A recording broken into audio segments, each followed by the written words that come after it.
میں اپنے نانا کے نقش قدم پر ہوں، جب میں اپنے نانا کے نقش قدم پر ہوں تب میرا یہ عالم ہے کہ جس کو کہیں خدا یاد نہ آئے وہ عبد القادر کی محفل میں آ جائے تو اس حسین کا عالم کیا ہوگا جو اپنے نانا کے کاندھے پر بیٹھا کرتے تھے. ہائے ہائے ہائے ہائے، اس حسین کا عالم کیا ہوگا؟ ذرا بول دیں یا حسین. یہ حسین کے دیوانوں کی محفل ہے. پہلی آیت قرآن شریف کی میں نے پڑھی ہے، فَصَلِّ لِرَبِّكَ وَانْحَرْ، اپنے رب کے لیے نماز پڑھو اور قربانی کرو. دو الگ الگ کام ہیں، ایک آیت میں دو کام کا حکم دیا گیا. نماز پڑھ لو پھر اس کے بعد قربانی کرو. پھر سوال، نماز پڑھ لو اس کے بعد قربانی کرو. آپ سے پوچھتا ہوں، نماز پڑھو اس کے بعد اونچی بولے. اللہ فرماتا ہے بس اپنے رب کے لیے نماز پڑھو اور قربانی کرو. یہ بات کس نے کہی ہے؟ خدا نے. کس نے کہی ہے؟ اونچی بولے کس نے کہی ہے؟ اب آپ کو اس آیت پر عمل کرنے کے لیے پہلے عیدگاہ جانا پڑے گا. عیدگاہ جانا پڑے گا، عید کی نماز پڑھ کے پھر گھر آنا پڑے گا. پھر گھر کے دروازے پر آپ وہ اسے مذبح خانہ بنائے، وہ دیونار بنائے، کچھ بنائے، اور پھر قربانی کی جگہ پر آپ آئیں گے، اپنے جانور لے کے جائیں گے. یعنی پہلی آیت کے اس ٹکڑے پر عمل کرنے کے لیے آپ کو عیدگاہ جانا پڑے گا، اور اس آیت کے دوسرے ٹکڑے پر عمل کرنے کے لیے آپ کو قربان گاہ جانا پڑے گا. ٹھیک ہے؟ نماز اپنے رب کے لیے عیدگاہ میں پڑھ لیا آپ نے، قربانی اپنے رب کے لیے دروازے پہ کر لیں یا جہاں باؤنڈری ہو احاطہ وہاں کر لیں. لیکن صوفیہ فرماتے ہیں اس آیت پر اگر اکٹھا عمل ہوتے ہوئے دیکھنے کی خواہش ہے تو کربلا چلو. سمجھ رہے ہیں؟ اکٹھا اگر دیکھنے کی خواہش ہے ایک ہی وقت میں، کیونکہ مذبح گاہ جہاں قربانی کرتے ہیں آپ وہ جگہ عیدگاہ کے پاس نہیں ہے، اور جہاں عیدگاہ ہے وہاں قربانی گاہ نہیں ہے. الگ الگ رینج ہے. عید کی نماز وہاں پڑھی اور آپ نے قربانی دروازے پر کی. لیکن اکٹھا اس ایک آیت کے دونوں ٹکڑے پر اگر عمل کرتے ہوئے کسی شخصیت کو دیکھنے کی خواہش ہے تو کربلا چلو، جہاں ایک ہی وقت میں امام حسین نماز بھی پڑھ رہے ہیں اور قربانی بھی دے رہے ہیں. سمجھ میں آ گئی آیت؟ اب اگر کہو تو عبد الرحمن فیضی کا ایک شعر پڑھ دوں. ام الکتاب سینے میں باہر حسین ہیں. کچھ نہیں کرنا ہے، حسین کا نام ہے تو سبحان اللہ کہہ دینا. آپ نہیں سنو گے، نہیں بولو گے، ریکارڈ ہو رہی باتیں 10-20 لوگ بعد میں سنیں گے. کہیں نہ کہیں سے تو آواز آئے گی حسین کی محبت کی. یہ غم حسین ہے، اس سے بڑا کوئی غم نہیں ہوتا. جتنے غم ہیں وہ مقتدی ہیں، یہ غموں کا امام ہے. سمجھ رہے میری بات؟ ام الکتاب سینے میں باہر حسین ہیں اور دوش نبی ہے رحل سی جس پر حسین ہے. جیتے رہیے جیتے رہیے ماشاءاللہ. بہت بہت شکریہ. ام الکتاب اب وہ ایک عالمانہ شعر ہے، میں عالموں کے سامنے طالب علم کی حیثیت سے پڑھ رہا ہوں. ام الکتاب سینے میں باہر حسین ہیں، دوش نبی ہے رحل سی جس پر حسین ہے، سجدے میں ہے تو شرح فصل لرب کا، گردن کٹا کے مانیے ونہر حسین ہے. مستقیم ہے. ارے سبحان اللہ. سجدے میں ہے تو شرح فصل لرب. بہت بہت شکریہ حاجی صاحب، بہت بہت شکریہ. سجدے میں ہے تو شرح فصل لرب کا، گردن کٹا کے مانیے ونہر حسین. ذرا محبت سے کہہ دو سبحان اللہ. دوسری آیت ہے، اللہ فرماتا ہے ہم ضرور ضرور تمہیں آزمائیں گے. قرآن میں تو اللہ کا یہ قرآن اب آپ سے مخاطب ہے. قرآن آپ سے مخاطب ہے. اسے ٹھاکر نہیں پڑھتا، اسے پنڈت جی نہیں پڑھتے. ہندوستان کے سی ایم، اتر پردیش کے سی ایم، ہندوستان کے وزیر اعظم کے حصے میں یہ دولت نہیں آئی ہے. یہ نعمت ہم جیسے فقیروں کے حصے میں آئی ہے کہ قرآن ہم سے مخاطب ہے. اللہ فرماتا ہے قرآن میں، اور قرآن ہم سے کہتا ہے. اللہ فرماتا ہے ہم ضرور ضرور تمہیں آزمائیں گے. تمہیں آزمائیں گے. آزمائش کا سسٹم کیا ہوگا؟ بِشَيْءٍ مِّنَ الْخَوْفِ، ڈرا کے، دھمکا کے، خوف پیدا کر کے. سمجھ رہے ہیں آپ؟ اس کے بعد وَالْجُوعِ، بھوک سے. اللہ فرماتا ہے ہم کبھی کبھی تمہیں بھوک سے آزمائیں گے. کائے سے آزمائیں گے؟ اونچی بولے کائے سے؟ بھوک سے آزمائیں گے. کبھی کبھی کھانا نہیں ملے گا آپ کو، پیسے آپ کے پاس پڑے ہوں گے، آپ ٹرین سے بمبئی جا رہے ہوں گے، ٹھیک ہے، اور پتہ چلا کہ وہ اٹاسی کے پاس آگے کی پٹری اکھڑ گئی ہے، آپ کی ٹرین کھڑی ہو گئی. آپ کی جیب میں 7-8 ہزار روپے تھے، پیچھے 7 ٹرینیں الگ کھڑی ہو گئیں، آپ کی ٹرین پیچھے نہیں جا سکتی، آگے کا دروازہ بند ہے، جیب میں پیسے پڑے ہوئے ہیں، پینٹری کار کے سارے سامان ختم ہو گئے. والجوع، بھوک سے آزمائی شروع. ٹھیک ہے، سب کچھ ہے، بھوک سے آزمائش ہے. بشیء من الخوف، اللہ فرماتا ہم ضرور ضرور تمہیں آزمائیں گے. کس سے کہہ رہا ہے؟ مومنوں سے. کس سے کہہ رہا ہے؟ ہمیں تال ٹھوک کے بولتے کیوں نہیں کہ وہ ہم سے کہہ رہا ہے؟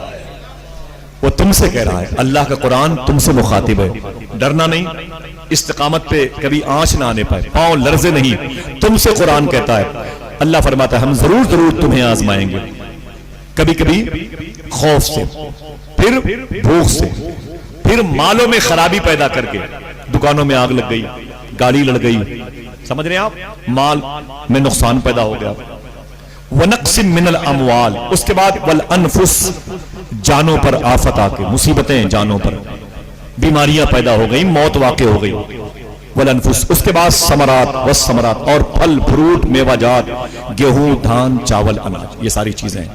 اللہ فرماتا ہے کبھی کبھی میں تمہیں ایسے بھی آزماؤں گا، فصلیں کھڑی رہیں گی، بارش زیادہ ہوگی، فصلیں برباد ہو جائیں گی.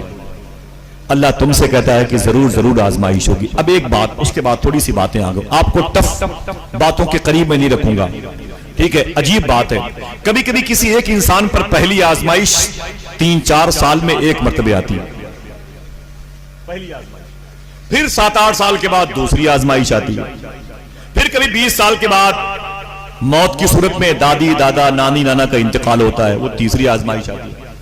ہاں، پھر کبھی پھل فروٹ میں نقصان پہنچتا ہے تو یہ 20-25 سال کے بعد کھیتیاں فصلیں اکھڑ پکڑ جاتی ہیں اور پھر وہ خاکستر ہو جاتی ہیں، آتش زدگی کا شکار ہوتی ہیں. لیکن عجیب بات ہے، اس ایک آیت پر بھی 3 دن کے اندر یہ قرآن کی جو آیت مبارکہ کے جو مفاہیم نظر آتے ہیں، ایک ہی شخص کے ہاں 3 دن میں یہ ساری آزمائش شروع بھی ہوتی ہے اور ختم بھی ہو جاتی ہے. وہ شخص کوئی اور نہیں، اسی کو حسین کہتے ہیں. اسی کو کیا کہتے ہیں؟ ہاں تو اٹھا کے بولو، کیا کہتے ہیں؟ حسین کہتے ہیں. حسین کون ہے؟ حسن کون ہے؟ زینب کون ہے؟ علی کون ہے؟ باتیں سنیں گے انشاءاللہ. ذرا ہاتھوں اٹھا کے بولیں یا حسین. سنتے رہیے گا انشاءاللہ. تھوڑی سی باتیں ہوں گی. کوئی کہتا ہے کہ حسین کے اندر پاور نہیں، اسٹیمنا نہیں تھا، اگر ہوتا تو کربلا میں استعمال کرتے. کوئی کہتا ہے کہ اپنے باپ کو تو بلا نہ پائے، ہماری بخشش کہاں سے کریں گے. کوئی کہتا ہے کہ بلایا تھا، کسی نے ان کی بات سنی نہیں، وغیرہ وغیرہ. عجیب بات ہے یار، یہ کون سی ذہنیت ہے؟ حسین نے میدان کربلا میں ایک آزمائش میں تھے، امتحان گاہ میں تھے. IPS کا بیٹا جب امتحان میں ایگزام ہال میں بیٹھتا ہے تو کیا وہ ایگزامنر سے کہتا ہے کہ مجھ سے ادب سے بات کرنا، میں IPS کا بیٹا ہوں، میری پرچی لاؤ، میں IPS کا بیٹا ہوں؟ وہ بھی امتحان گاہ میں رہتا ہے، وہ بھی ممتحن کے زیر اثر رہتا ہے، ایگزام ہال میں ایگزامنر کے انڈر میں رہتا ہے. وہاں کوئی لیول کام نہیں کرتا ہوتا، نہ لیول کا استعمال کر سکتا ہے. امام حسین آزمائش میں ہیں، ٹھیک ہے؟ لیکن ایسی آزمائش 3 کام دیکھیں امام حسین کا. ہر لاش کو اٹھاتے تھے امام حسین، ہر لاش کو اٹھاتے تھے اور 3 جملے کہتے تھے: اے میرے مولا تیرا شکر ہے، اسے بھی قبول فرما، اتنا بتا دے تو مجھ سے راضی ہے کہ نہیں. کتنی باتیں ہوئیں؟ پھر ریورس کرتا ہوں. امام حسین سرکار ہر لاش کو اٹھاتے تھے اور کہتے تھے: اے میرے مولا اسے بھی قبول فرما، تیرا شکر ہے میرے مولا، اور اتنا بتا دے تو مجھ سے راضی ہے کہ نہیں. ٹھیک ہے؟ لیکن جب خود شہید ہو گئے تو پھر خدا کی بارگاہ سے آواز آئی: اے حسین اب تو مجھے بتا دے تو مجھ سے راضی ہے کہ نہیں راضی. آئے ہائے ہائے، یہ کون سی منزل تھی؟ ذرا محبت سے کہہ دو سبحان اللہ. میدان کربلا میں یوں سویا ہے، شاعر کہتا ہے کہ حسین یوں ہی نہیں سر کٹا کے سوئے ہیں. حسین یوں ہی نہیں سر کٹا کے سوئے ہیں، زمانہ سویا تھا اس کو جگا کے سوئے ہیں. جیتے رہیے جیتے رہیے. ذرا ہاتھوں کو اٹھا کے بول دیں یا حسین. کچھ نہیں کرنا، خالی یہی بلند کرنا ہے. محبت سے بولیں یا حسین یا حسین. یہ اسم اعظم ہے، یہ اسم اعظم ہے. یا حسین کہہ دو. کیا کہا؟ حسین یوں ہی نہیں، حسین یوں ہی نہیں سر کٹا کے سوئے ہیں، زمانہ سویا تھا اس کو جگا کے سوئے ہیں. بدن حسین کا ہے فاطمہ کی چادر پہ، زمین پہ عرش معلیٰ بچھا کے سوئے ہیں. بدن حسین کا ہے فاطمہ کی چادر پہ، بدن حسین کا ہے فاطمہ کی چادر پہ، زمین پہ عرش معلا بچھا کے سوئے ہیں. ذرا پھر سے کہہ دیں یا حسین، ہاتھوں کو اٹھا کے بولیں یا حسین. حسین کی محبت میں آپ آئے ہیں، یہ پیسے بھی آپ دے رہے ہیں حسین کی محبت میں. بیٹھے ہیں، گرمی بھی لگ رہی ہے، ملنا ملانا آپ کو ظاہری طور پر کچھ بھی نہیں ہے، لیکن آپ کو ہم کیا دے سکتے ہیں؟ ڈاکٹر سلمان صاحب، غفران صاحب کیا دے سکتے ہیں؟ ان کے والد صاحب کی طرف سے کچھ نہیں ملنے والا، لیکن جس کے نام سے بیٹھے ہیں اس کے نانا آپ کو کیا دیں گے؟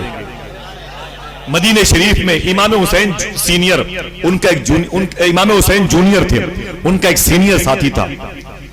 مدینے کی گلیوں میں ٹہل رہے تھے، میرے آقا نے اس بچے کو بلایا، ادھر ادھر. وہ بچہ قریب آیا، میرے آقا نے اس بچے کی پیشانی چومی، اسے پیار کیا اور اسے رخصت کر دیا.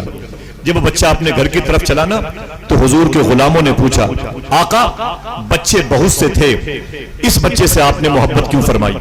جو حسین کی مجلس میں حسین کے نانا کی بارگاہ سے اپنی نجات کا سرٹیفکیٹ لینے کے ارادے سے آیا ہوا ہے، اس کے لیے خوشخبری ہے. یہ گرمی میں بیٹھ کر کے آخرت کی گرمی کو شکست دینے والوں خوش ہو جاؤ. میرے آقا سے غلاموں نے کہا کہ حضور یہ بچے بہت سے تھے، آپ نے ایک بچے سے محبت کیوں فرمائی؟ میرے آقا فرماتے اس کی وجہ یہ ہے کہ ایک دن اسی مدینہ شریف میں میرا حسین دوڑ رہا تھا، اسی مدینے میں میرا حسین دوڑ رہا تھا، اور یہی بچہ میرے حسین کے قدم کی مٹی اٹھا اٹھا کے چوم رہا تھا. میرے آقا فرماتے سنو میرے غلاموں، جو میرے حسین سے محبت کرتا ہے اس سے میں ہی نہیں، میرا خدا بھی محبت کرتا ہے.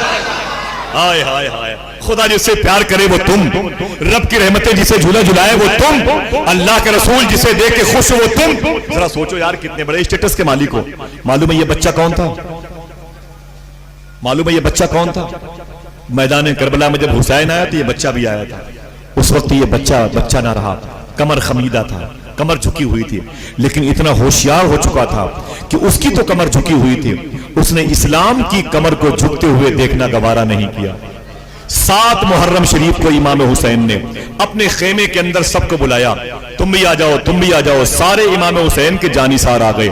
آپ نے اپنے چراغ کو بجھا کے فرمایا تھا، اے میری نام پر اپنی جان قربان کرنے کا ارادہ کرنے والوں، میں نے چراغ بجھا دیا ہے، جس کو جانا ہو وہ چلا جائے. یزیدی میرے خون کے پیاسے ہیں، اپنی بیوی کو بیوہ مت کرو، اپنے بچوں کو یتیم مت کرو، جس کو جانا ہے وہ چلا جائے. آخرت کے میدان میں اس کی مغفرت میں کروں گا، اپنے نانا سے کہہ کے کرواؤں گا، جس کو بھی جانا ہے وہ چلا جائے، اپنے گھر کو اپنے آشیانے کو نہ اجاڑے. اس وقت یہی بچہ آگے بڑھا، جب یہ جوان نہیں بوڑھا ہو چکا تھا، کمر خمیدہ ہو چکا تھا. چراغ جلا کے بولا حسین کا، اے حسین جب تک جسم کے اندر ایک قطرہ خون باقی ہے آپ کا ساتھ نہیں چھوڑوں گا. ذرا محبت سے بولو، آپ کا ساتھ نہیں چھوڑوں گا. معلوم ہے میدان کربلا کا بگل بجا، راہ امام علی مقام میں شہید ہونے والوں کی فہرست جمع ہوئی تو انہی فہرست میں ایک نام ایسا بھی تھا جسے دنیا جناب حبیب ابن مظاہر کے نام سے جانتی ہے. امام حسین کی مزار شریف سے تقریباً 20 فٹ کے فاصلے پر تنہا ایک مزار مبارک میں سرکار حبیب ابن مظاہر عاشق امام حسین بن کے بیٹھے ہوئے ہیں. سبحان اللہ. تو امام حسین سے محبت کرنے کا انعام دیکھ لیا آپ نے، دیکھ لیا آپ نے.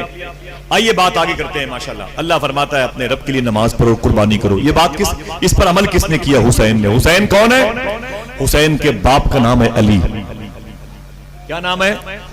اونچی بولو، کیا نام ہے؟ حسین کے ابو کا نام مولا علی. کیا نام ہے؟ اونچی بولو، کیا نام ہے؟ میرے آقا فرماتے علی کا ذکر عبادت ہے، علی کو دیکھنا عبادت ہے. میں اور علی ایک نور سے پیدا ہوئے ہیں. اللہ اکبر. علی کی ماں کا نام فاطمہ. کاش اس نام کو سن کے آپ نے سبحان اللہ کہہ دیا ہوتا. علی کی ماں کا نام فاطمہ. اونچی بولے، علی کی ماں کا نام فاطمہ، علی کی دادی کا نام فاطمہ، علی کی بیوی کا نام فاطمہ، علی کی فاطمہ کے بعد دوسری عورت سے شادی ہوئی اس کی بیٹی کا نام فاطمہ، علی کی بیٹے کی بیٹی کا نام فاطمہ، علی کی بیٹی کی بیٹی کا نام فاطمہ، علی کے بیٹے شیخ عبد القادر جیلانی کی ماں کا نام فاطمہ. یہ نام کتنا پیارا ہے، ذرا ہاتھوں اڑا کے بول دو سبحان اللہ. یہ نام کتنا پیارا ہے، فاطمہ نام کتنا پیارا ہے. شاعر کہتا ہے کہ جب کبھی بھی فاطمہ زہرا کا آ جائے خیال، احتراماً اپنی آنکھیں بند کرنا چاہیے. یہ فاطمہ ذات میں کتنا اثر ہے وہ تو بات کی بات ہے، لہجے میں کتنا اثر ہے بات کی بات ہے۔ حاجی صاحب ایک بات کرتا ہوں، نام میں کتنی تاثیر ہے بتا دوں؟ فاطمہ نام میں کتنی تاثیر ہے بتا دوں؟ کوئی ایک شخص کہہ دے اپنے ہاتھوں کو اٹھا کے یا حسین، جیتے رہیے، اللہ آپ کے ماں باپ پر کرم فرما دے، آمین کہہ دو۔ صبح نام میں کتنا اثر ہے بتا دوں؟ تھوڑی سی بات ہے، اسے یاد رکھیے گا انشاءاللہ، یاد رکھیے گا۔ ممبر کے علماء سید صاحب بیٹھے ہوئے ہیں، یہ میرے سر کے تاج، اللہ تعالیٰ سب کے دلوں میں کربلا شریف کی حاضری کا جذبہ عطا فرمائے، آمین کہہ دو۔ جیسے آپ یہاں پر بیٹھے ہیں ویسے کربلا میں جا کے بیٹھے انشاءاللہ، آمین کہہ دو۔ ہاتھوں کو اٹھا کے بولو آمین انشاءاللہ۔ چلو گے کربلا انشاءاللہ؟ ہاں چلو گے نا انشاءاللہ؟ کیا کہا تھا حبیب ابن مظاہر نے؟ چراغ امام حسین کا جلا کے جب تک جان باقی ہے آپ کا در نہیں چھوڑوں گا۔ اگر کہو تو ایک شعر پڑھ دوں، یہ کیا ہوا شب عاشور کربلا میں بھلا، سنا ہے ذہن بشر پر مزید سکتے ہیں۔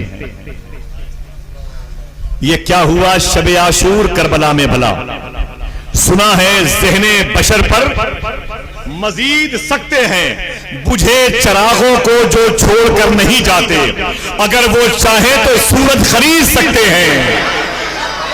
بجھے چراغوں کو جو چھوڑ کر نہیں جاتے، بجھے چراغوں کو جو چھوڑ کر نہیں جاتے، نعرہ تکبیر، اگر وہ چاہے نعرہ رسالت، نعرہ رسالت، عاشق غوث اعظم حضرت آصف رضا صوفی، نعرہ تکبیر، نعرہ رسالت۔ یہ خود غوث پاک کے عاشق ہیں، مجھے ایسوں کے ساتھ بیٹھنے پہ غوث پاک کی یاد آنے لگتی ہے۔ اللہ تعالیٰ سب کے دلوں میں غوث پاک کی محبت دے، آمین کہہ دو محبت کے ساتھ میں۔